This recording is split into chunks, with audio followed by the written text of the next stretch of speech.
we'll throw some more. Disagreements are welcome. If not, we'll keep it up. Just please tilt the mic up because you're taller than our usual question. So what I want to know, of course, so Trump, when he was in office, had at a certain point he had control of both the Senate and the House, and yet there are many, many issues that are still going on. Well, so you bring up a pretty good point and then a not good point. So let me give you the pretty good point. You're right. Trump should have done more with a unified House and the Senate. So Donald Trump did actually fix the border, and he did it without the U.S. Senate or House. He did it through executive orders and through executive direction. The border, when Donald Trump was president, had the lowest ever recorded border crossings into our country on the southern border. Under Joe Biden and Kamala Harris, it's the highest ever, right? And so... So why did he veto the border bill then? Okay, well, first of all... he used his political power to... Fair enough. How much do you know about the border bill? So the border bill was endorsed by the Border Patrol agents, right? First of all, that's not correct. That is correct. No, they came out and they said they totally denounced it. Not Harris. They didn't endorse Harris. They endorsed the bill. No, you can look at Brandon Judd's statement. He said that's one of the greatest misinformation lies. But let's talk about what actually it is. That bill... I can pull it up. Yeah, type in Brandon Judd, border bill. I'm going to type in the Border Patrol endorsement of the bill. Well, no, Brandon Judd is the one you should look at, okay? So anyway, what some union says or doesn't say is besides the point. So, but let me ask you this.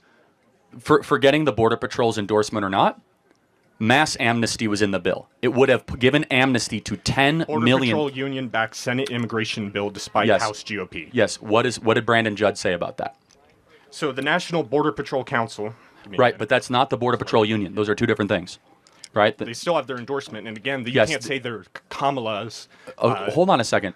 They retracted it soon after. Kamala. Just to be clear, though, it would have given amnesty to 10 million people in this country. Do you think that's a good idea?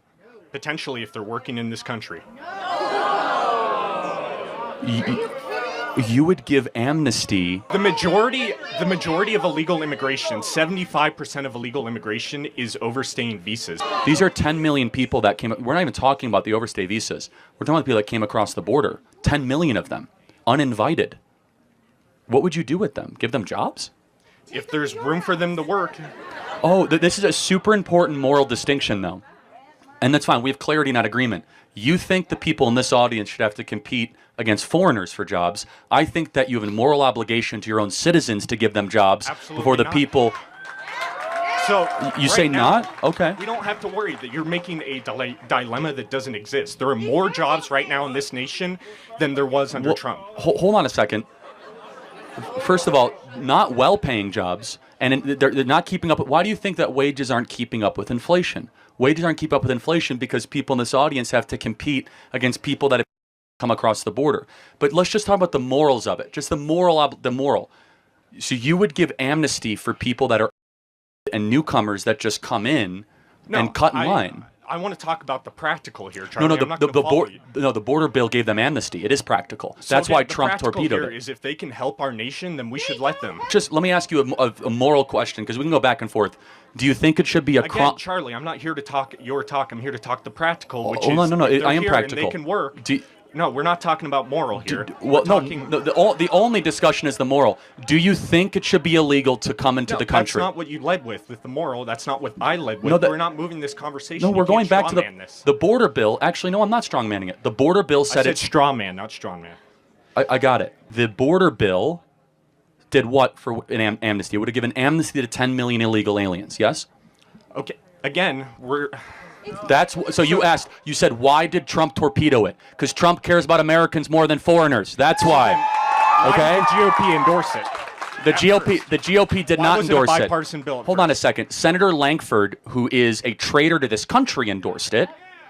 Yeah? Multiple GOP senators. Okay, if you're trying to convince me that a bunch of rhinos got behind a bunch of border bill, we're going to talk past each other. Read the bill. I do not think D.C. or Washington, D.C. should pass a bill that says if you come into a country, you're given amnesty. And you disagree. I don't. By the way, if they're doing jobs, more the reason to kick them out, because those should be jobs given to Americans. But the job market is higher now than it has ever been. The stock market is higher now than it has ever been. Let's hold on. Do you guys think the economy is better or worse? We're not. You are living on a cloud, man. Listen to the people of this country. They can't afford things. The job market is awful. The economy is terrible. Stop reading the New York Times and start talking to American voters. Yeah. And you understand how insane you sound? The economy is better. People are telling you they can't afford stuff. Yeah, inflation is high now because Trump spent more than any president on the debt in 4-year period. So wait, it's Trump's fault that inflation is high 4 years later. As you would come to realize, I'd hope in your role that economies are reactionary forces. It takes time for things to be implemented. Got it. So nothing is Biden's fault. Everything is Trump's fault. We'll see Biden's impact largely in the next 3 or 4 years. It really is remarkable, the power of propaganda. It's fine. Do you think that Kamala Harris and Biden are successful?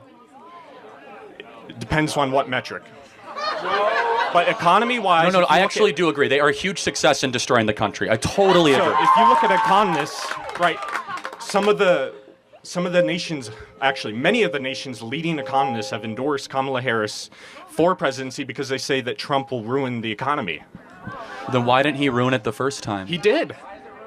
Trump ruined the economy? Again, it's reactionary forces. What Trump did is he handled... So let me just ask one final thing. What is Kamala Harris's greatest accomplishment? Kamala Harris's greatest accomplishment? I think it depends on who you ask, but I would say... You. Yeah, I would say it was cutting child poverty in half. She did that? The Biden administration, her and Biden did that, yes. And that was... How did she do that? So the child tax credit, basically from COVID... Oh, you mean the one from the Trump tax cut? It's not from the Trump tax cut. Yeah, it is actually. No. Yeah, it's actually from the tax cut from December of 2017. The one that Kamala Harris is running against is the one that you're touting right now. No, it's not the case at all, let me just, you can lie. No, I mean, you're just totally wrong. I encourage everyone to look up the child tax credit right now on your phones. Yeah, the child tax credit was part of the Trump tax cut. And look on what bill it was passed. Look what year it was passed. It was during it was 2017, literally. Donald Trump expanded the child tax cut credit in 2017. Final question. Do you think that Kamala Harris would do a better job the next 4 years than Donald Trump? If so, why? To make the case, I'm curious. Okay, so I would agree that Harris would do a much better job than Trump for a variety of reasons. Again, if you look at our current track record, we're coming out of the COVID and the Trump policy. We have the most amount of jobs. We have the highest paying stock market. We have child poverty that's cut in half. We have the most, the tax credit. So we have multiple reasons. And then if you look at the case against Trump, you'll see that multiple economists have said that Trump will ruin the economy, right, including Nobel Prize winners. No, it's just, and this is actually really instructive. And thank you for embodying it so perfectly, which is that, like, everyday people are no longer buying the rubbish, that everything's fine, everything's great. Young people can't afford homes.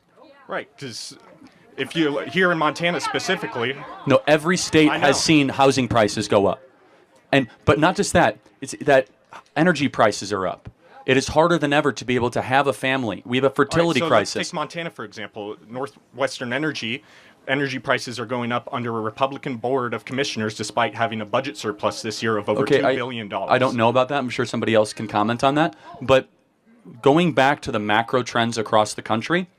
Donald Trump, when he was president, lower income earners saw their incomes go up the most. Young people were flourishing, lowest ever black unemployment, Hispanic unemployment, Asian American unemployment. We saw an economic renaissance and a miracle. But here's the point. Here's actually the kicker. Here's how I know I'm right.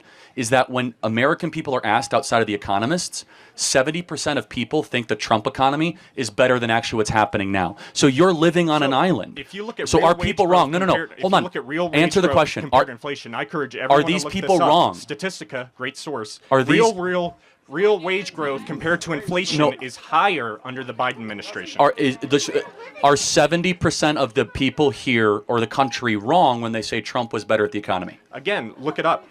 I encourage everyone. Statistica.com. Real wage growth to inflation. Are these people wrong when they say that the economy was better under Trump? Montana is distinct from the nation itself. No, it's not. Yes, it is. We have the highest housing increases out of any compared to wage under Gianforte. So we compared to average wage growth or average wages, it costs It takes more to buy a house here in Montana than anywhere else in the nation. That includes California. That includes. No, it's fine. Thank you for coming up. I appreciate it. And it's just, this is the divide, is that 70% of the country is saying I'm suffering and I'm struggling. And so then you said, look around us. These are Montanans. Let's talk about Montana. Well, hold on. Let me finish. They vehemently think you're totally on an island here. And let me just say, though, that this is what's happening in the country. 70% of the country is saying, please help us. We can't afford stuff. And a small oligarchy is saying, you're dumb. Listen to the Nobel Prize winner.